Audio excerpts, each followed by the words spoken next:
मुस्लिम जहां वोट देता है वो सबको पता है, किसी को बताने की जरूरत नहीं है। इमरान मसूद को जरूर लाभ मिल सकता है किसी को गले लगाने का, लेकिन उस नेता को मिले ना मिले तो ये कह सकते हैं कि इमरान मसूद देखिए सांसद हैं, आप जिन प्रोग्राम्स की बात कर रहे हैं होता है ऐसा एक प्रोटोकॉल होता है भाई। आप चर्चा भी थी कि मुख्यमंत्री से मिले थे, हाँ वो चर्चाएं हैं, जैसे हम भाई सुन ही रहे हैं कि इस तरह की चर्चाएं हैं कि उनकी मीटिंग हुई तो बहुत से लोगों ने कहा कि भाई नहीं किसी काम की वजह से मिले या नहीं मिले तो उसको सार्वजनिक करना चाहिए, जो ये आरोप लगा रहे हैं।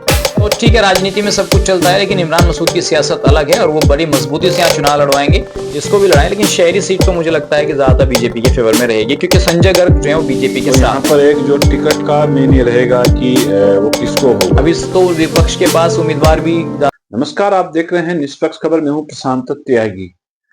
आज हम पहुंचे हैं सहारनपुर, और सहारनपुर की मैं बात करूं, सहारनपुर का उत्तर प्रदेश की राजनीति में बड़ा महत्वपूर्ण माना जाता है, क्योंकि 7 विधानसभा सीट जो सीट हैं इसको लेकर बहुत यहाँ पर जो संघर्ष होता है वो अपने आप में एक महत्वपूर्ण भी है। और उसी कड़ी में क्या 2027 में सहारनपुर का मिजाज है, और उससे पहले हम 7 विधानसभा सीट हैं और उनको एक एक सीट की हम 2-2, 3-3 मिनट समीक्षा करेंगे। एक वरिष्ठ पत्रकार हमारे साथ है और राजनीति के चाणक्य इनको कहा जाए तो कोई कम नहीं। सहारनपुर की राजनीति के इनको एक एक चीज को बारीकी से देखते हैं।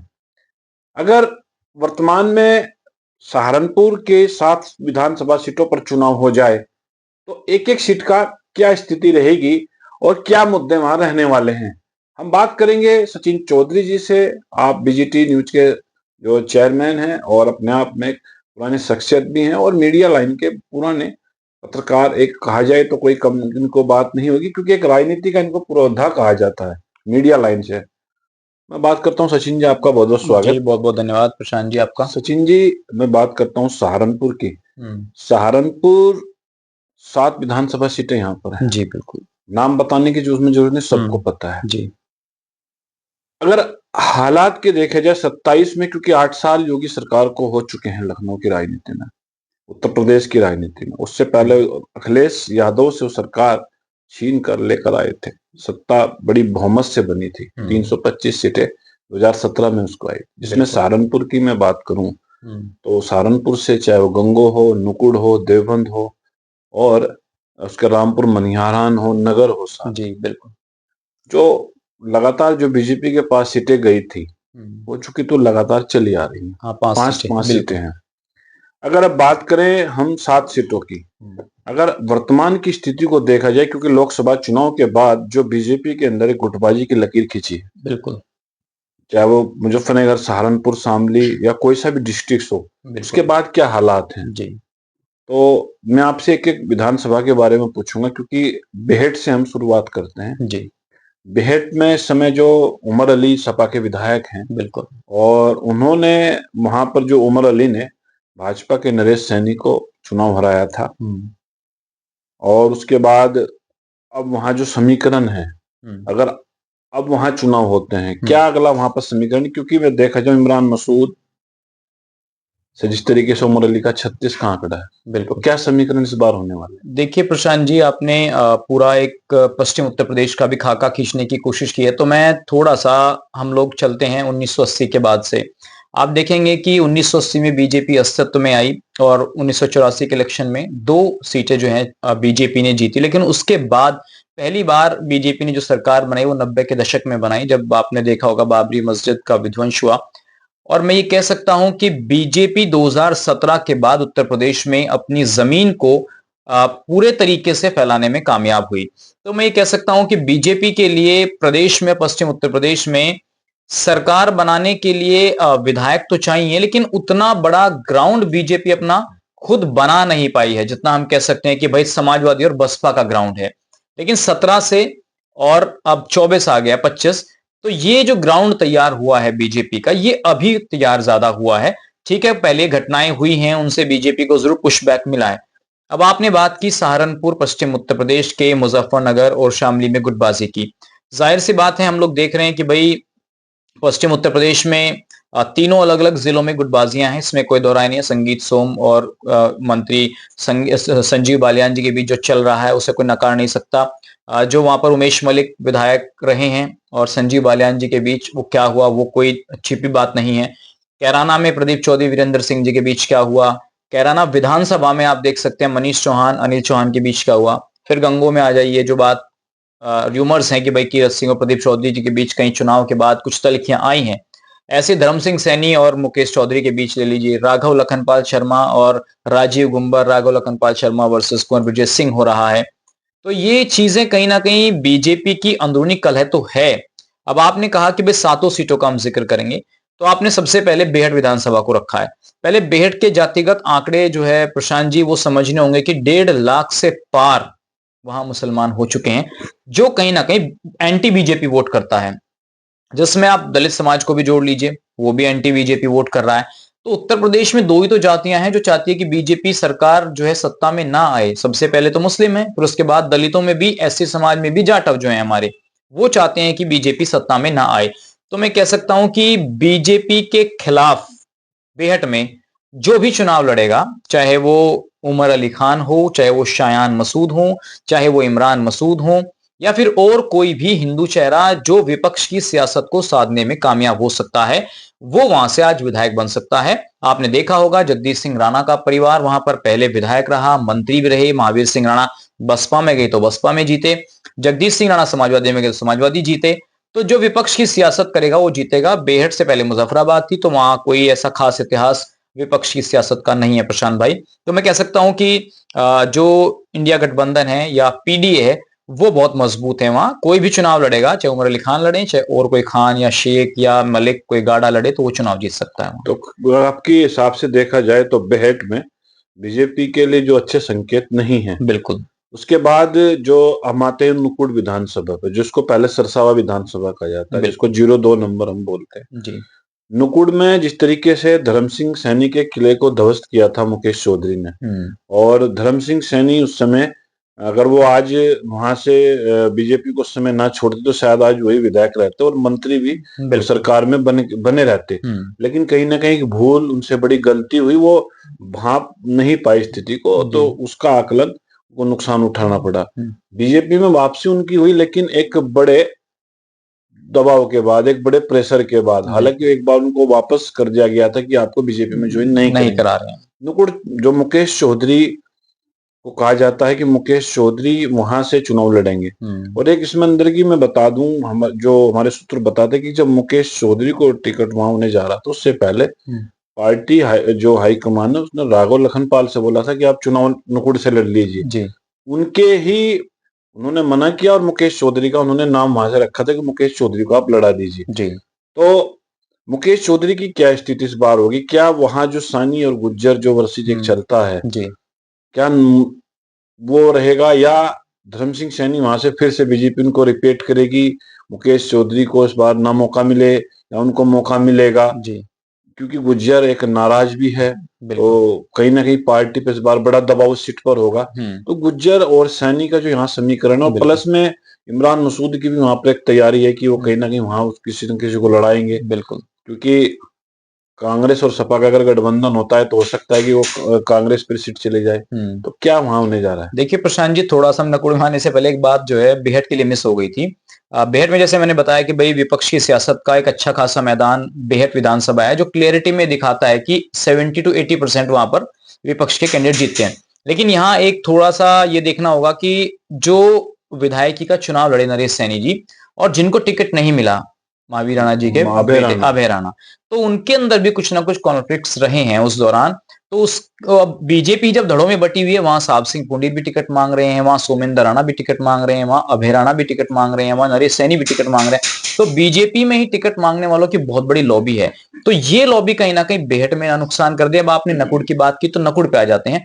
नकुड़ के अंदर भी यही कुछ हो रहा है। देखिए धर्म सिंह सैनी जो है, उन्होंने 2017 के में बीजेपी ज्वाइन की और बकायदा मिनिस्टर बने। 2022 के चुनाव में स्वामी प्रसाद मौर्य, दारा सिंह चौहान और तमाम बड़े नेताओं ने जब बीजेपी को अलविदा कहा, तो शायद ऐसा लगने लगा प्रदेश की सियासत में, और धर्म सिंह सैनी तो अपने जो गुट मानते हैं वो स्वामी प्रसाद मौर्य का ही गुट है उनका, तो वहां से वो जो लगा कि नहीं समाजवादी आ रही है और इमरान मसूद के साथ मिलकर स्वामी प्रसाद मौर्य ने जो उनका नकुल से टिकट फाइनल कराया, तो लगभग 300 साढ़े 300 वोटों से वो चुनाव हार गए। साहिल खान 50 से ज्यादा वोट लेकर के जाते हैं, 50,000 से ज्यादा। तो ये अगर साहिल खान चुनाव ना लड़ते तो फिर तो जाहिर सी बात है धर्म सिंह सैनी भी चुनाव जीत जाते। अगर एमआईएम की महिला उम्मीदवार चुनाव ना लड़ती, लगभग 2-2,500 वोट उसको मिले। हाँ, मेरे याद है, क्योंकि जब वो वहां पर वो काउंटिंग चली थी, जी। तो जो उस समय जो एमआईएम का जो उम्मीदवार था वो हार कर हंसता हुआ निकला हाँ था। हाँ। तो मैंने उससे तो पूछा, भाई क्यों हंस रहे हो तुम? जी कहने लगा, जी हम जीते ना जीते, हमने धर्म हमने सिंह को धर्म हरा सिंह को दिया। हरा दिया। तो वो वहां पर जीत जाते। तो धर्म सिंह सैनी को इतनी कम वोटों से आप ये कहें कि वो चुनाव हार गए, तो ये ठीक नहीं है। देखिए 200-250 वोट कोई ज्यादा बड़ी बात नहीं होती है। नेक टू नेक फाइट में अगर आप हार जाएं तो उसको इतनी बड़ी हार नहीं कहते। ज्यादा बड़ी हार अगर हाँ 10-15-20 हजार से ज्यादा की हार तो उसको हार कहते हैं। तो मुझे लगता है कि धर्म सिंह सैनी नकुड़ विधानसभा के लिए एक बहुत परफेक्ट उम्मीदवार हैं। लेकिन अब वो बीजेपी में है तो ज्यादातर पॉसिबिलिटी है कि वो बीजेपी में ही रहेंगे। और वो चुनावी मैदान के जो है लड़ने के बहुत माहिर माने जाते हैं। उनकी भी इच्छाएं हैं कि वो नकुड़ से चुनाव लड़ें। नकुड़ से चुनाव ना लड़े तो कहीं और से चुनाव लड़े, लेकिन गंगो और नकुड़ से चुनाव लड़ने की ज्यादातर सैनी समाज के नेताओं में इच्छा ज्यादा है। बेहद देखिए आप चुनाव लड़ नहीं सकते क्योंकि वहां मैंने आपको अभी बताया फेवरेबल नहीं है समाज बीजेपी के लिए। दूसरा आप देहात चले जाइएगा, आप देहात से लड़ लीजिए तो देहात भी फेवरेबल नहीं है सैनी समाज के लिए। तो नकुड़ और गंगो बचती है फिर। तो मुझे लगता है कि धर्म सिंह सैनी जी अच्छे हैं, लेकिन अब ये देखना होगा कि मुकेश चौधरी जी जो हैं सिटिंग विधायक है वहां पर, उनके काम में भी कोई खास जो है कुछ गलतियां हैं नहीं। मुकेश चौधरी बहुत अच्छे से जनता को मैनेज कर रहे हैं, जनता के बीच रहते हैं। हर बड़ी छोटी घटनाओं पर वो जनता के बीच जाते हैं और लेकिन मेहनत कर रहे लेकिन हैं। मेरा सवाल ये है कि वहां से जो बीजेपी प्रदीप चौधरी जो वहां से 22,000 के लगभग वोटों से हारे थे जी नुकुड़ से, तो अगर वो अच्छा उन्होंने काम किया तो फिर हार क्यों बीजेपी को वहां पे मिली? देखिए उसमें क्या हुआ प्रशांत जी के धर्म सिंह सैनी की जो टाइम टू टाइम ज्वाइनिंग हुई है ना वो, और वो ज्वाइनिंग भी मेरठ हो गई एक मंत्री की। तो उससे सैनी समाज में कहीं ना कहीं थोड़ा सा फ्लक्चुएशन ये आया है कि हमारे समाज के नेता का क्या इतना भी सम्मान नहीं रहा कि आप उसे 10 दिन 15 दिन पहले ला रहे हैं। ये आप स्वार्थवश ला रहे हैं धर्म सिंह सैनी को अपने स्वार्थ की सिद्धि करने के लिए। ये मैसेज बीजेपी में चला गया, खासकर जो सैनी समाज के वोटर हैं नकुड़ विधानसभा में। तो जो टाइम टू टाइम आना था धर्म सिंह सैनी का, वो नुकसान दे गया ना। तो आप समझिए कि आप आज आ रहे हैं, कल इलेक्शन है, तो वो ना वर्करी कर पाए ना लोग उसे कह पाए। फोन पर जैसे कितने लोगों से आप कह सकते हैं। जैसे लोकसभा में रविंद्र मोल्लू का बीजेपी में आना, जी वो भी एक टैक्ट था बीजेपी को नुकसान होने का। बिल्कुल यही नुकसान हुआ। अगर थोड़े दिन पहले मुझे लगता है धर्म सिंह सैनी जो 1 महीना पहले या 2 महीना पहले ले लेते तो उसका ज्यादा इफेक्ट लगता। फिर ऐसा प्रतीत हुआ कि मुकेश चौधरी जी जो है वो इससे थोड़ा सा नाराज हो गए कि भाई बीजेपी को ऐसा लगता है कि हम नकुड़ तभी जीत सकते हैं कि जब धर्म सिंह सैनी आएंगे तभी नकुड़ जीतेंगे। तो वहां भी थोड़ी सी चीजें जो है वो लैप्स हुई हैं। तो कह सकते हैं कि दोनों नेताओं के बीच जो कॉन्फ्लिक्ट हुआ है उसका नुकसान प्रदीप चौधरी जी को हुआ और पूरी बीजेपी को हुआ उसमें। अब नुकुड़ की बात इस तरीके से हम करते हैं क्योंकि नुकुड़ बीजेपी के पास लगातार 2 टर्म से हैं, बिल्कुल। तो कहीं ना कहीं वहां इस बार फाइट किसके बीच आप मानते हैं? देखिए समाजवादी पार्टी वहां पर चुनाव लड़ाएगी, लेकिन अब किस चेहरे पर दांव लगाएगी ये बहुत बड़ी बात है। कैसे इनका सीटों का बंटवारा होगा, जातिगत समीकरण समाजवादी पार्टी के हिसाब से देखेगी, ये बड़ी बात है। हालांकि लोग तो ये कह रहे हैं कि चौधरी परिवार को नकुड़ से लड़ देना चाहिए, गंगो से नौमान मसूद के फैमिली को लड़ देना चाहिए। तो ऐसे ही र्यूमर्स अलग अलग तरीके के हैं। अब देखिए जब तक कैंडिडेट फाइनल नहीं होते किसी भी उम्मीदवार के पार्टीज के। और दूसरा सबसे बड़ी बात है गठबंधन में किसको कौन सी सीट मिल रही है, तो ये कहना थोड़ा जल्दबाजी होगी कि समाजवादी वहां जीतेगी कि नहीं जीतेगी। लेकिन हाँ जो अदर फैक्टर्स हैं जैसे एमआईएम है वो बहुत बड़ा रोल प्ले करेगी इस बार। जो बसपा है वो अलग लड़ेगी, वो भी बहुत बड़ा रोल प्ले करेगी। उसके बाद चंद्रशेखर की पार्टी है, देखिए वो भी चुनाव लड़ेंगे, वो भी कहीं ना कहीं समाजवादी पार्टी को डेंट करेंगे। तो सारा का सारा जो ये वोट बटने वाला है समाजवादी को ही डेंट करेंगे, चाहे चंद्रशेखर हो, बसपा हो, एमआईएम हो। ये सब डेंट समाजवादी पार्टी को ही करने वाले हैं। जैसा कि आपने देखा कि 350 वोटों से धर्म सिंह सैनी हार गए, 8-7-8 हजार से कार्तिक राणा हार गए, चौधरी परिवार हार गया, सहारनपुर में हाँ, जो संजय छोटे छोटे जी राजनीतिक दल संजय हैं गर्ग कहीं ना हार कहीं गए। बीजेपी को जी जो ये लाभ नुकसान देते हैं और समाजवादी को यानी डेंट कि करेंगे। नुकसान देते हैं। तो बिल्कुल। उसके बाद हम जो सहारनपुर में अब आते हैं, राजीव गुंबर तीसरी बार विधायक है। एक बिल्कुल। बार 2014 में बने जब राघव लखनपाल एमपी बने, जी फिर उसके बाद 2017 में वो चुनाव हार जाते हैं, जी संजय गर्ग बन जाते हैं वहां जी। से विधायक। फिर 22 में अब वो फिर विधायक बनते हैं। हम्म, हालांकि कम वोटों से जीते, काफी पीछे चले, काउंटिंग में हम भी थे आप भी थे। लेकिन इस बार जो राजीव गुंबर के सामने एक चुनौती यहाँ पर है। एक तो बीजेपी का अंदरूनी लड़ाई, इस बिल्कुल, तरीके से सर्किट हाउस में हंगामा हुआ, बिल्कुल। समीक्षा बैठक में हुँ, उनके समर्थकों, उनके साथ जिस तरीके से गाली गलौच वहां पे हुई थी, हुँ, हम भी वहीं मौजूद थे। जी। तो इस बार जो राजीव गुंबर और जो पूर्व सांसद राघव लखनपाल की जो तकरार है, उसका लाभ किसको मिलेगा और राजीव गुंबर का टिकट होगा या नहीं होगा, इसको लेकर आपकी क्या समीक्षा है? देखिए, अभी राजीव गुंबर के सामने ऐसा कोई मजबूत चेहरा है नहीं जो मतलब उनके सामने टिकट माँग रहा हो, सिर्फ राघव लखनपाल शर्मा को छोड़कर। अगर राघव जी वहाँ टिकट माँगे तो पार्टी उस पे कंसिडर कर सकती है क्योंकि राघव लखनपाल शर्मा सांसद रह चुके हैं, विधायक रह चुके हैं, उनके पिताजी का बहुत बड़ा नाम है भई, ईमानदारी की, सादगी की, विकास पुरुष की उनकी मिसाल देते हैं लोग आज भी। तो राघव लखनपाल शर्मा ने भी बड़ी ईमानदारी और अगर सादगी से राघव राजनीति लखनपाल की। टिकट मांगते माँगते हैं, हैं तो तो पार्टी कंसिडर कर सकती है। कहीं ना इसमें कहीं राजू गुंबर के लिए ये एक बड़ा हाँ, नुकसानदायक है। उसके अलावा गुरप्रीत बग्गा भी टिकट माँग रहे हैं, जो बहुत मजबूती से टिकट माँग रहे हैं। आप देखिए संजय गर्ग जो हैं वो समाजवादी पार्टी छोड़ करके अब बीजेपी के साथ आ गए हैं। अब विपक्ष के पास संजय गर्ग जैसा विकल्प भी नहीं है ना जो दर्जा प्राप्त तो मंत्री क्या रह चुके हों। संजय संजय गर्ग की वापसी हो सकती है फिर? नहीं, संजय गर्ग की वापसी समाजवादी पार्टी में देखिए राजनीति में तो कुछ भी स्थायी नहीं होता प्रशांत भाई, होने को कुछ भी हो सकता है। लेकिन मैं तो अखिलेश यादव के बोल कहूंगा कि जो उन्होंने कहा कि जो लोग बीजेपी में पहुंचे हमारे नेताओं की लाइजनिंग करेंगे उनको भी पार्टी से बाहर कर दिया जाएगा। पार्टी के नेताओं को तो छोड़िए, जो लाइजनिंग भी करेंगे कि भैया इनको ले लीजिए, उनको भी पार्टी से बाहर का रास्ता दिखाया जाएगा। तो फिर मुझे नहीं लगता कि संजय गर्ग अभी इस 22 का चुनाव हारने के बाद अब बीजेपी में आए तो फिर वो समाजवादी पार्टी की तरफ दूसरी रुख बात करेंगे। मैं करूं सहारनपुर नगर की, क्योंकि जो राघव लखनपाल शर्मा है उनको भी पार्टी चुनाव में यहाँ से साइड लाइन नहीं कर सकती, क्योंकि वो उनके पीछे भी एक काफी संख्या में नहीं, नहीं, वोट मैं वही बैंक कह है। रहा हूँ। देखिए प्रशांत भाई, सहारनपुर का जो वोटर है ना, इसको इस बात से फर्क नहीं पड़ता कि वो जातिगत समीकरण पे नहीं चलता। जो शहरी वर्ग है ना, वो हमेशा बीजेपी के साथ रहता है, चाहे मेयर के चुनाव में ले लीजिए, पार्षदों के चुनाव में ले लीजिए, और जो चुनाव होते हैं, ऐसे ही सहारनपुर का जो वोटर है ना, वो जातिगत आधार पर नहीं बटा हुआ है। ये व्यापारी वर्ग है तो उसको तो बीजेपी को ही वोट देना है। दूसरी तरफ हमें देखना है कि वहां मुस्लिम है, तो इतनी तादाद में मुसलमान यहाँ नहीं है कि बहुत अच्छे से फाइट दे दे। जब तक ये संजय गर्ग थे, संजय गर्ग को इमरान मसूद के साथ रहकर मुस्लिम का भी वोट मिलता था हम्म। और उनके समाज का भी वोट मिलता था, इसलिए उनको पॉजिटिव में रहते आपने थे। आपने देखा होगा जिस तरीके से इमरान मसूद भी एक सहारनपुर की राजनीति के एक बड़े खिलाड़ी हैं, और कहीं ना कहीं बीजेपी नेताओं से जिस तरीके को आज की तारीख में उनके वीडियो फोटो वायरल हो रहे हैं, और कहीं ना कहीं वो एक एक बीजेपी नेताओं को भी उनसे आस है कि कहीं कुछ लाभ हो जाए। तो ये क्या मामला है? थोड़ा सा इसमें, थोड़ा सा 1 मिनट का इसमें अपना नहीं, ये देखिए कोई बीजेपी का नेता अगर डायरेक्ट उनको गले लगा रहा है या उनसे मिल रहा है किसी कार्यक्रम में और ये आस लगा रहा है कि भाई इमरान मसूद के साथ रहने से उनको मुसलमान वोट मिल जाएगा, तो ये शायद थोड़ा-सा वो उस नेता के अंदर गलतफ़हमी हो सकती है। मुस्लिम जहाँ वोट देता है वो सबको पता है, किसी को बताने की ज़रूरत नहीं है। इमरान मसूद को ज़रूर लाभ मिल सकता है किसी को गले लगाने का, लेकिन उस नेता को मिले ना मिले, तो ये कह सकते हैं कि इमरान मसूद देखिए सांसद हैं, आप जिन प्रोग्राम्स की बात कर रहे हैं, होता है ऐसा एक प्रोटोकॉल होता है भई आप। चर्चा भी थी हाँ। कि मुख्यमंत्री से मिले थे हाँ, वो पिछले। चर्चाएँ हैं जैसे हम भई सुन ही रहे हैं कि भई इस तरह की चर्चाएँ हैं कि उनकी मीटिंग हुई, तो बहुत से लोगों ने कहा कि भई नहीं किसी काम की वजह से मिले या नहीं मिले तो उसको सार्वजनिक करना चाहिए जो ये आरोप लगा रहे हैं।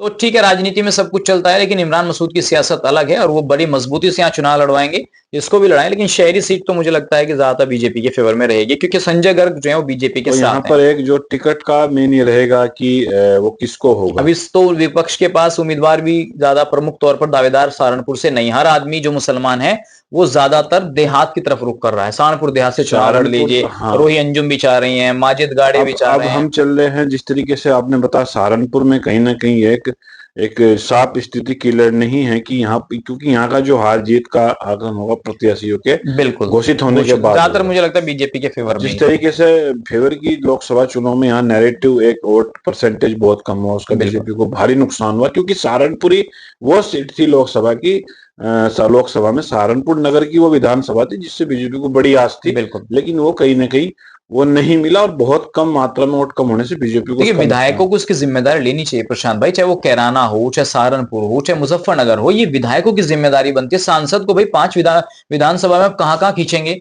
ये जिम्मेदारी विधायकों की बनती है कि वो अपने मंडल अध्यक्षों को, बूथ अध्यक्षों को, पोलिंग एजेंटों को ये कहें कि एक एक वोट हमें डलवाना है, तो ये नुकसान होता है। आपके ध्यान होगा जब योगी जी आए सहारनपुर में, जब उन्होंने मीटिंग ली, तो योगी जी जब एक कार्यकर्ता उठा उनके सामने की ऐसा हुआ जी, अधिकारियों ने, बीएलओ ने मैं साथ नहीं दिया। तो योगी जी ने उसको फटकार लगाते हुए ये कहा था कि आप मुझे मत बताइए, मुझे ये जानकारी है कि 150 पोलिंग बूथ पर आपके एजेंट ही नहीं थे। हाँ। तो कहीं ना कहीं उनको संगठन को उन्होंने यहाँ कटघरे में खड़ा कर दिया था कि जब आपके 150 पोलिंग बूथ पर एजेंट नहीं तो कौन उसके लिए नहीं दोषी? नहीं, सही बात, संगठन है। सही बात। तो कार्रवाई जो बीजेपी की तरफ से एक बड़ी होनी चाहिए थी वो यहाँ नहीं दिखी, तो उसकी भी नाराजगी नहीं, संगठन जो तो समर्थकों में वो भी है। देखिए पूरे प्रदेश में मोदी योगी जी का नाम चल रहा है। संगठन पे निचले स्तर पर कोई विधायक, मंत्री, सांसद अभी वो प्रमुख तौर पर प्रदेश में अपनी छवि नहीं बना पाया है कि हाँ ये नेता है। जब तक हैं पद पर तो नेता हैं, जब नहीं है तो फिर कोई नहीं लेता उनको। तो ये कहानी संगठन में थोड़ी चीजें डिफॉल्ट हैं बीजेपी में, नो डाउट, इसमें कोई दो राय नहीं। बहुत शांत और बिल्कुल ठंडा संगठन है सहारनपुर देहात की हम बात करते हैं।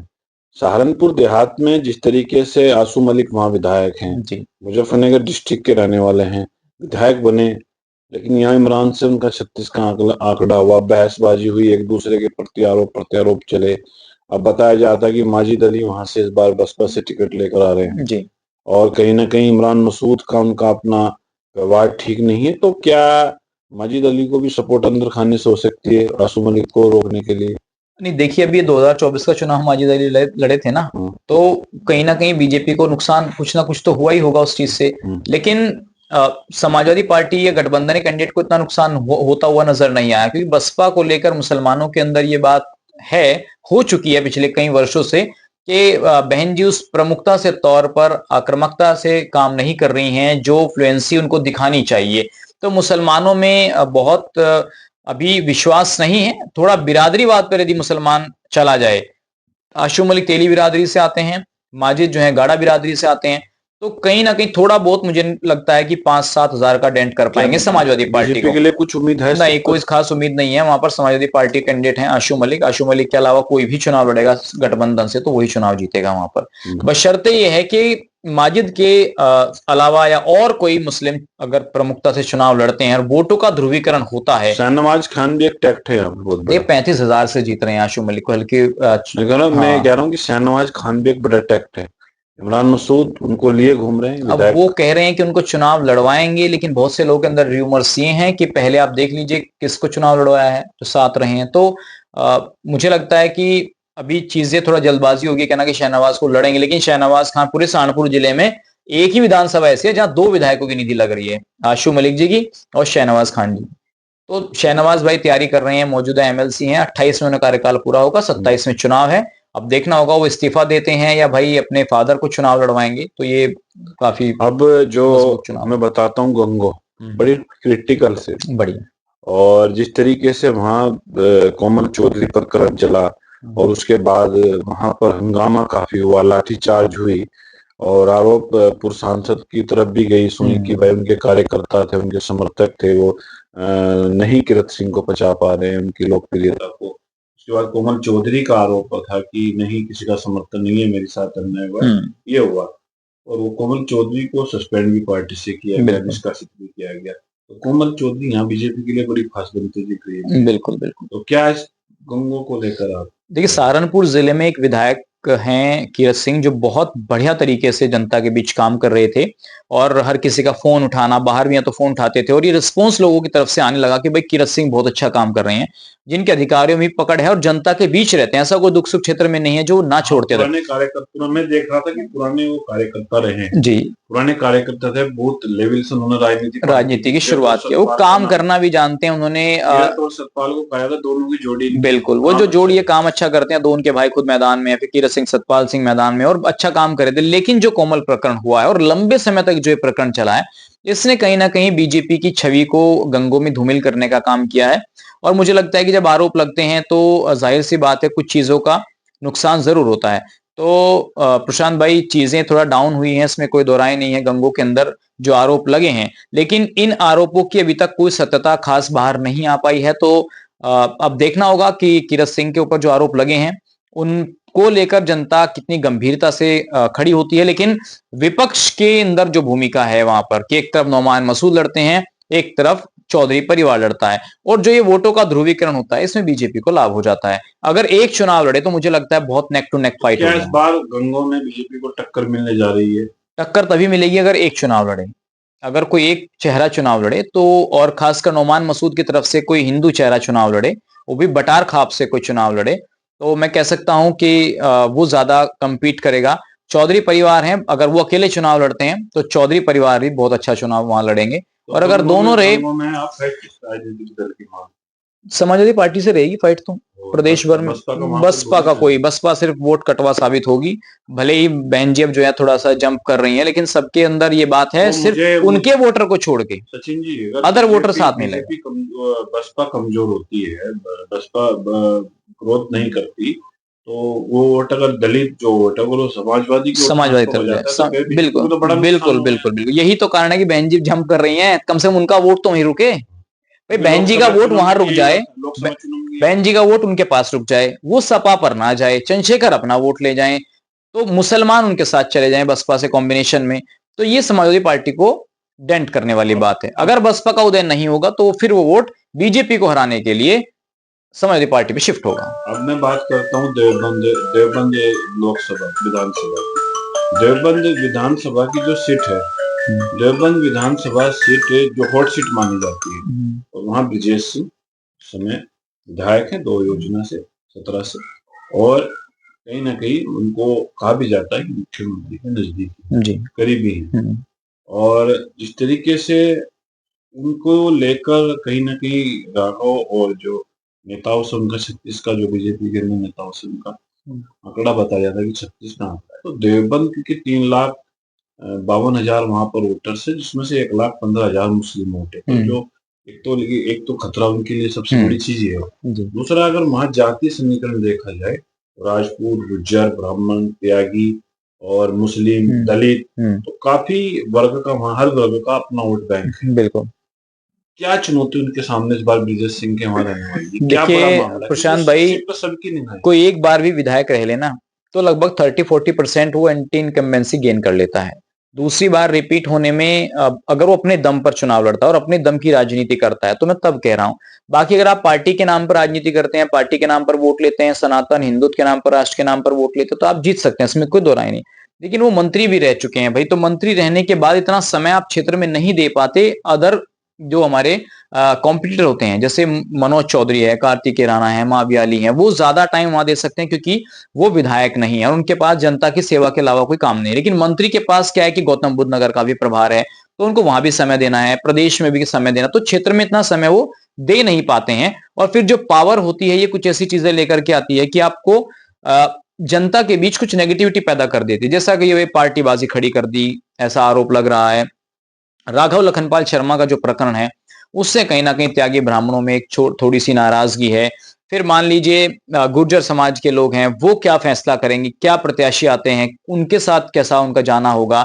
तो मैं कह सकता हूं कि मंत्री जी को थोड़ा मेहनत करने की जरूरत है, अभी 1 वर्ष उनके पास है, थोड़ा जनता के बीच जाकर के वो जा रहे हैं, इसमें कोई वो ठीक कैसे करेंगे, मेरा ये सवाल है कि ठीक ये करेंगे कि देखिए जब टाइम, देखिए अब समय आ गया है, अब होमवर्क करने का समय आ गया है, अब आपका एग्जाम्स का समय आ गया, तो अब आपको उधर उधर की चीजें छोड़ करके अपने क्षेत्र में ध्यान देना होगा, क्योंकि आपके पास लाल बत्ती, सिक्योरिटी, गनर और गौतम बुद्ध नगर और दिल्ली का बंगला, लखनऊ का बंगला और मुख्यमंत्री के बराबर की कुर्सी तभी तक है जब तक आप जनता के बीच हैं। जनता के बीच नहीं रहेंगे तो आप इसी पश्चिम उत्तर प्रदेश में उठाकर राजपूत नेताओं को देख लीजिए कि जब वो मंत्री या विधायक थे तो उनका क्या रुतबा था, आज जो मंत्री विधायक नहीं है तो सिर्फ सिक्योरिटी तक सीमित हो गए हैं। तो ये जो बराबर में होता है, सत्ता में होता है, वही मुख्यमंत्री का करीबी होता है, इसमें कोई दो राय नहीं है। आज ब्रजेश सिंह जीत गए तो वो करीबी हैं, कल सुरेश राणा जीत जाएंगे तो वो करीबी हो जाएंगे, संगीत सोम जीत जाएंगे तो वो करीबी हो जाएंगे, लेकिन जनता का दिल जीतना बड़ी बात है प्रशांत भाई, उसका दिल जीतना होगा। कार्तिकेय सिंह जो राणा है, जो वहां 7,000 वोटों से चुनाव हारे थे, उनका एक बयान देख रहा था, वो कह रहे थे कि लोहा लोहे को काटता है। ये मैं समाजवादी से अगर चुनाव लड़ता हूँ तो मैं ठाकुर हूँ, तो नहीं हरा सकता हूँ। उधर मनोज चौधरी जो लगातार गुज्जर बिरादरी को अपने साथ पक्ष में कर रहे हैं, दोनों के बीच में से अगर टिकट होता है तो कौन इनमें से मजबूत मार रहेगा। और दूसरी मेरा यही चीज में सवाल में जोड़ता हूँ कि मावियाली की इसमें फिर क्या भूमिका रहेगी।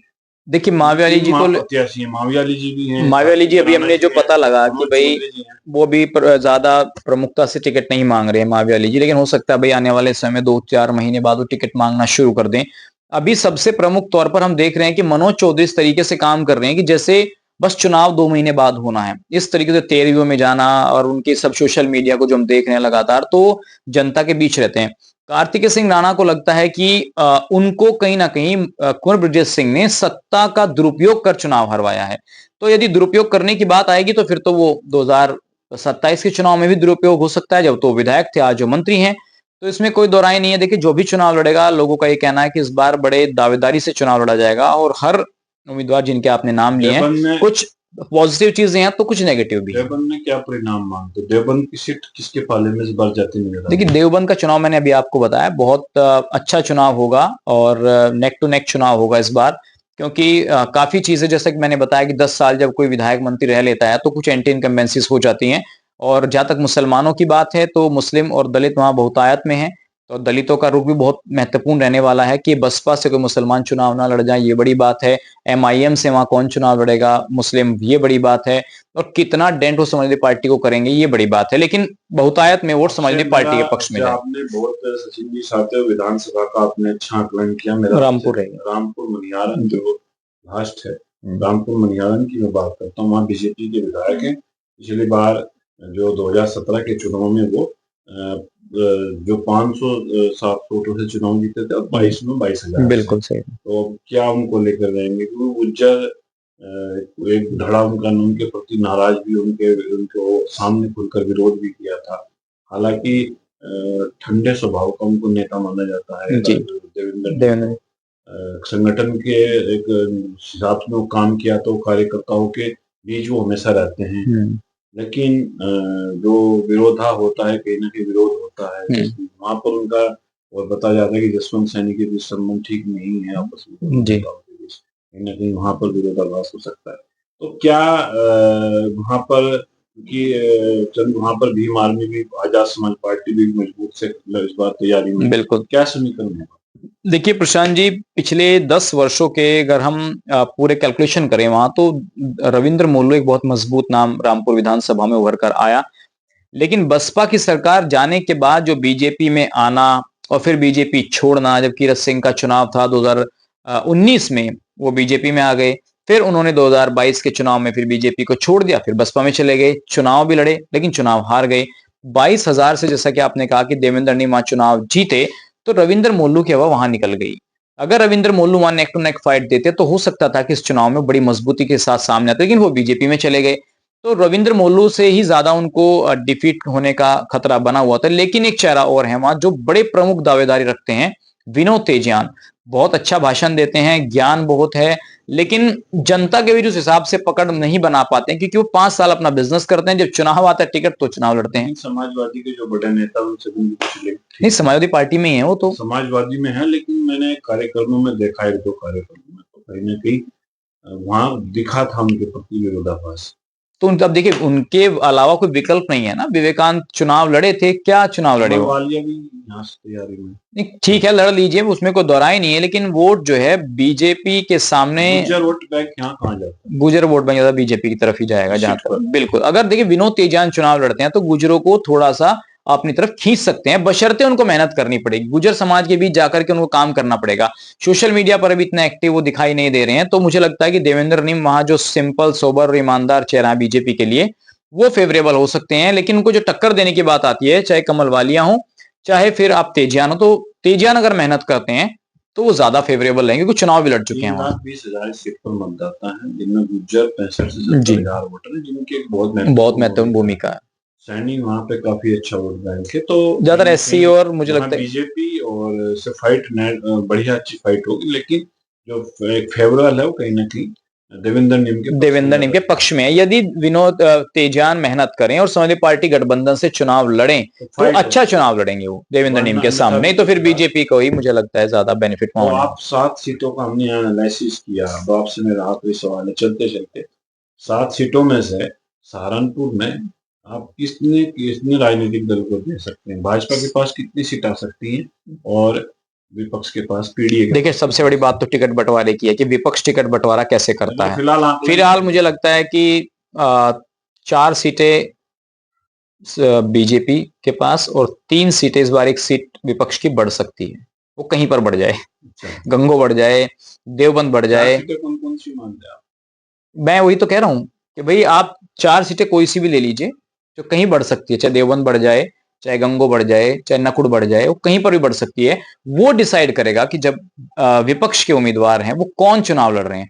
जब वो चुनाव लड़ेंगे, फिर हम उस हिसाब से आंकलन करेंगे कि किसका क्या जातिगत समीकरण है। तो अभी तो आप कह सकते हैं कि उम्मीद है गठबंधन को कि 1 सीट उनकी बढ़ सकती है इस जिले में। तो देख सकते हैं सातों सीटों पर हमने एनालिसिस किया और गठबंधन को भी यहाँ एक लीज मिलती जरूर नजर आ रही है पीडीए को, लेकिन भाजपा का किला भेदने में कड़ी मेहनत और कड़ी रणनीति का काम पीडीए को यहाँ करना होगा और भाजपा भी अपने किले को बचाने के लिए पूरी रणनीति पर काम करेगी। तो ये थी 7 विधानसभा सीटों की समीक्षा और उनका परिणाम।